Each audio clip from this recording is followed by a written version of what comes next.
Living on my own was something that I had embraced and was very comfortable with. The calmness of the place, and the discretion of not having to disturb things when one goes out or comes in. Therefore, when I finally secured a one-bedroom apartment in a small, aged structure on the 3rd floor, I was over the moon. The rental fees were low, and the window over the park opposite the place was also a plus. After you've been living here for a few weeks, you start to find peculiarities. It began as petty things. Items were moved when I was not around, or I had the impression that somebody was behind me. There was a draft in the room, although all the windows were closed. I dismissed it as move worry and went on with my day-to-day activities. There was one time when I got home very tired from work at night, and all I wanted was to sleep. When I pulled the key from the lock and entered it, I immediately felt kind of creepy. I could feel the hairs on the back of my neck stand on end. I considered it for a while, but managed to reason myself they probably weren't serious and thus dismissed it. I flicked the switches and let out a small scream. My living room was a mess. Papers, clothes, snacks, you name it had accumulated on my coffee table and the floor. Documents were strewn on the floor, and the drawers were pulled out, and my effects spread all over. I glanced at the windows, all tightly closed and locked from the inside. Unforced entry was not observed, and all the doors appeared to be closed from the inside. Panic set in. Was someone still here? Taking a kitchen knife in my hand, I began to check every room and closet carefully. Nothing. No one.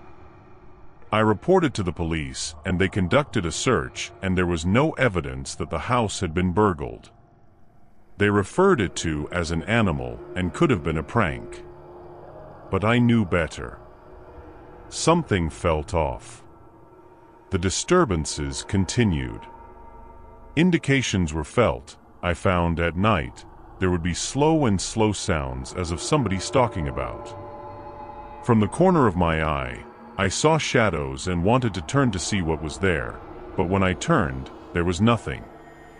Whiskers, my cat, used to look at empty spaces, so pleased in fear he would even hiss at them. One particularly cold night, I was jolted awake by a loud crash.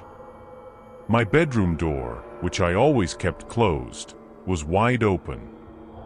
The sound had come from the living room. Heart pounding, I crept out of bed and peered down the hallway. In the dim light, I saw a figure standing by the window. It was tall, with broad shoulders, and completely still. I blinked, and the figure vanished. I flipped on the lights, my hands shaking, but the room was empty. The window was still locked. I didn't sleep at all that night. Desperate for answers, I installed security cameras in my apartment.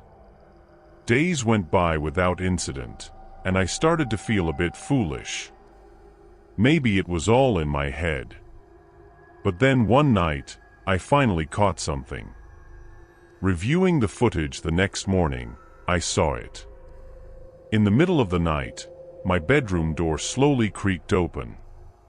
A shadowy figure slipped inside, hovering near my bed for what felt like hours, before silently leaving. I had no memory of it happening. I took the footage to the police, but they were skeptical, suggesting it might be a trick of the light or a hoax. Frustrated and terrified, I decided to move out. On my last night in the apartment, I slept in the living room, too scared to be in my bedroom.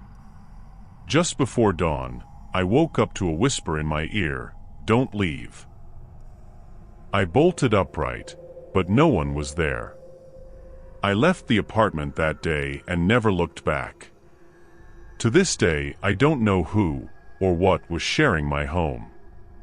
But sometimes in the dead of night, I can still feel the cold breath on my neck and hear that chilling whisper. Well, it all began when I came across the long and used building that is located on the outskirts of the community. I was an amateur photographer, so I was continually seeking something special of interest to photograph. The house, as if made for them, was broken down, covered with ivy, and had this mystical abandoned feeling to it. At last, it took me hours to have a look at the interior, which was old, and most of the furniture and wallpapers were damaged. On the final day, I moved around looking for something to capture, and then it occurred to me one evening, as the sun was setting, that I could take a shot at the house one more time. It was the most auspicious light again that fell on all the objects. The shadows were long and the light looked like honey. I lost myself having a stroll in the house when I overheard a slight whispering noise. I paused, listening intently. Yet, a house was vacant. It was supposed to be empty, but there was a feeling someone was still there. I justified it in my mind as my imagination and kept on photographing. However, the feeling of being observed was not eliminated. There was this feeling I get when I know there is an entity out there, but I can't bring myself to see it. With every step and with every change of the rooms, I felt this creepy feeling rise from within me. Finally, I came into the living room. An old mirror of a larger size was hung on the wall, but it was cracked. I pointed my camera and took a picture, and as soon as I clicked the flash, there was something in the reflection. In one of the subsequent scenes, there was a man dressed in black. He was quietly observing me, but when I turned around, no one was there. Panic set in. I scooped my belongings and bolted from the house, feeling my head fill with the day's information. Who was that figure? Was I groping at dusk, or I had seen someone? I didn't want to know that. That same evening, I tried developing the pictures in my photo darkroom. The images cleared, and I saw the figure once more. This time it was more distinct, a man in a suit and what can be referred to as old-fashioned clothing with a dazed and lifeless look on his face. He was featured in some of the pictures, although he was always positioned at the back, observing me. I just could not believe my eyes. After that, as an attempt to seek sane advice, I shared the photos with a friend. But he was just as shocked as I was. These words proved that he was not pretending, and he felt the same way as I did. He told me that perhaps I should look into the history of the house to see maybe there is some history related to it. What I discovered was very disturbing. When action equals the house had once been Samuel's, and he'd lived in this house sometime in the early part of the 1900s. He was a completely introverted person and always behaved in strange as well as in violent manners. The last time I saw him, he was there one night, and the following morning he was nowhere to be seen. Some said that he had forced his wits and had run away. Others thought that he had been killed. But no one precisely knew this. I thought that the man represented in my photographs was Samuel, who remained in the house all this time.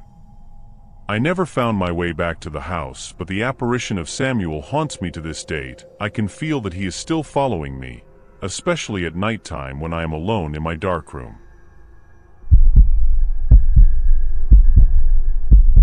I used to be a sleeps in the day and goes out at night kind of person, not because I like to stay up late into the night doing my work. At least, as a writer, the darkness seemed to wake up something in my mind and fill me with ideas. However, one night while I was sitting in front of my desk, typing the document in front of me, I received something that shaped my life. It began as a murmur. A whisper, like a delicate breath of air, which for some reason was speaking in a whisper. I paused and listened for any sounds while my fingers remained over the keys. This whisper went on, gradually rising, gaining clarity and definition. What I heard was someone saying my name. My reply to this last horny look, was, "Chloe." Chloe. I felt like I was on top of the world. My heart missed a beat or two. I looked around the room, but the room was empty. I was alone. I attempted to dismiss it and convince myself that there was nobody there, only my mind playing tricks on me. Chloe, come to me. I felt fear surge through me. I did not comprehend what was going on. What had been said by the voice was so convincing and forceful. It was as though someone was on my heels, breathing almost on my neck. I stood up and my legs seemed to be jelly, therefore, I switched on all the lights in the house. The whispering stopped. I shifted my body to calm down and tried to as well convince myself that I saw only a mirage emanating out of fatigue and stress. But the next night, the same thing occurred. And the night following that as well. It became louder and more urgent, the whispering. Mom wondered if was it like someone was trying to tell me something or wanted me to do something, and whatever it was begging me to listen to it. One evening I felt like challenging that voice. I sat there in my office with my door closed and the lights off, and I waited. When the whispering began, I shouted, "Who are you? What do you want?" For a moment, there was silence. Then, the voice responded, "Help me, please, help me." A cold shiver ran down my spine. The voice sounded so sad, so lost. I felt a strange sense of empathy, mixed with terror. I wanted to help, but I didn't know how. "How can I help you?" I asked, my voice trembling. The whispering grew louder, more urgent. "Find me, set me free." I spent the next few days researching my house, trying to find any clues about who the voice might belong to. I discovered that the previous owner, a woman named Emily, had disappeared under mysterious circumstances. Some said she had been kidnapped, others believed she had run away. But her body was never found. I became obsessed with Emily's story, convinced that she was the one whispering to me. I scoured the house, looking for any signs of her presence. Finally, in the attic, I found an old, dusty journal hidden behind a loose floorboard. It belonged to Emily. The journal was filled with entries about her life, her dreams, and her fears. The last entry was the most chilling.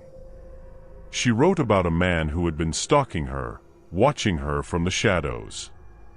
She was terrified, feeling like she was being hunted. The final line read, "If anyone finds this, please know that I was taken. Find me, set me free." I took the journal to the police, and they reopened Emily's case. After weeks of investigation, they found her remains buried in the backyard, along with evidence that led to the arrest of her stalker. The whispering stopped after that. I like to believe that Emily's spirit was finally at peace. But sometimes, late at night, I still hear a faint whisper, a soft thank you carried on the wind.